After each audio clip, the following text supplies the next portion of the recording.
Selamat datang di channel Langkah Sukses. Gimana kabar kalian hari ini? Semoga baik-baik saja. Di sini kita akan membahas bagaimana cara sukses dalam pengelolaan waktu. Nah, apakah kamu merasa 24 jam dalam harimu itu terlalu singkat dan tidak cukup? Mungkin kamu termasuk orang yang sering bertanya-tanya seperti itu, terkhusus kepada diri sendiri. Hari-hari kamu mungkin dimulai dengan mengerjakan pekerjaan atau tugas. Namun, meskipun sudah berjam-jam dikerjakan, ketika kamu melihat lagi progresnya, ternyata masih belum selesai di tugas yang sama seharian. Padahal, banyak tugas lain yang seharusnya kamu selesaikan hari ini. Meeting, tugas kantor, membersihkan rumah, atau mungkin tugas sekolah. Kamu mungkin merasa bahwa semua kegiatan atau tugas tersebut adalah prioritas yang penting. Dengan waktu yang terbatas, hanya 24 jam sehari, hal ini bisa membuat kamu bingung menentukan tugas mana yang harus diutamakan dan mana yang bisa dikerjakan nanti. Kamu pun jadi berpikir, apakah mungkin menyelesaikan semua tugas ini dalam 24 jam?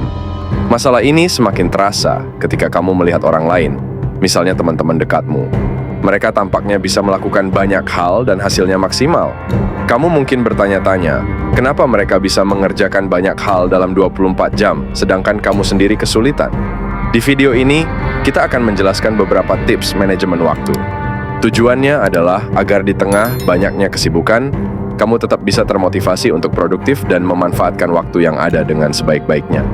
Makanya, aku sarankan kamu tonton video ini sampai habis, supaya kamu mendapatkan pemahaman lengkap tentang cara mengatur waktu. Ada beberapa hal dasar yang perlu kamu ketahui tentang manajemen waktu. Kunci dari manajemen waktu yang sukses sebenarnya adalah seberapa kuat motivasi kamu untuk mengatur waktu sehingga kamu bisa lebih produktif. Nah, bagaimana caranya agar motivasi kamu menjadi kuat? Berdasarkan riset dan literasi yang kami pelajari, ada 3 keterampilan utama dalam manajemen waktu. 1. Awareness, kesadaran. Kesadaran berarti menyadari bagaimana kamu menggunakan waktu sehari-hari.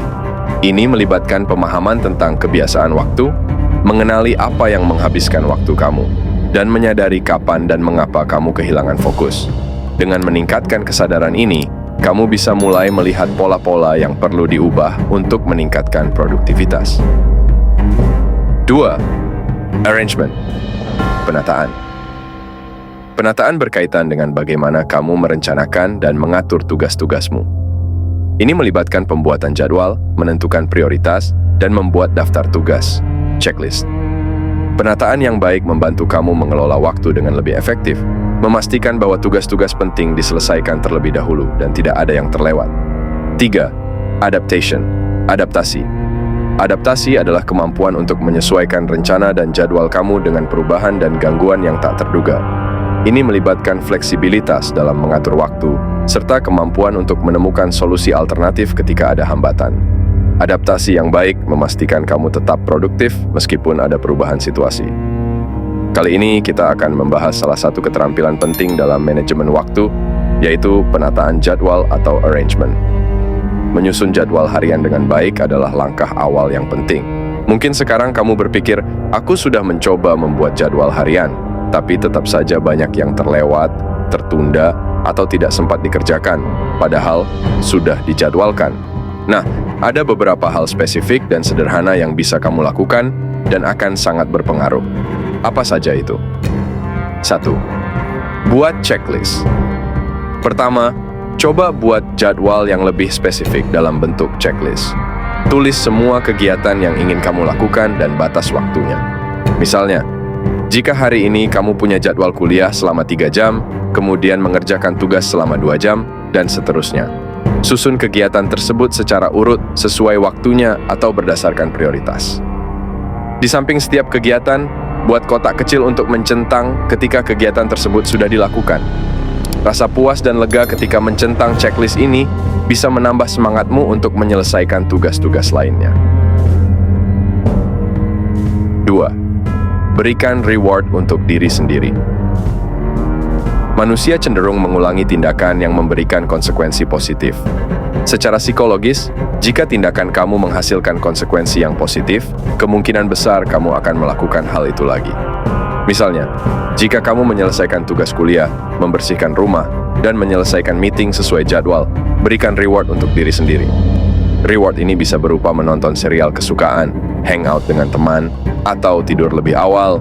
Memberikan reward bisa membuat kamu lebih termotivasi untuk menyelesaikan tugas. 3. Prioritaskan kegiatan yang penting. Mengatur jadwal kegiatan memang susah-susah gampang. Kamu mungkin masih bingung membedakan mana kegiatan yang urgent, mana yang prioritas, dan mana yang bisa ditunda. Oleh karena itu, penting untuk belajar memprioritaskan kegiatan yang benar-benar penting dan mendesak. Langkah-langkah sederhana ini bisa sangat membantu, tetapi masih banyak hal lain yang bisa dipelajari tentang manajemen waktu yang efektif.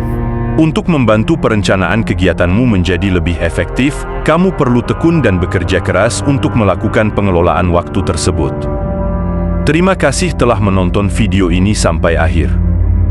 Dalam video ini, kita telah membahas berbagai strategi untuk mengelola waktu dengan lebih efektif, mulai dari meningkatkan kesadaran, awareness, tentang bagaimana kita menggunakan waktu, menyusun jadwal dengan baik, arrangement, hingga beradaptasi, adaptation, dengan perubahan yang tak terduga.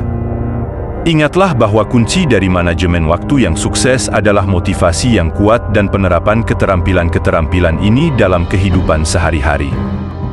Dengan membuat checklist yang spesifik dan memberikan reward kepada diri sendiri, kamu bisa meningkatkan produktivitas dan merasa lebih puas dengan hasil kerjamu.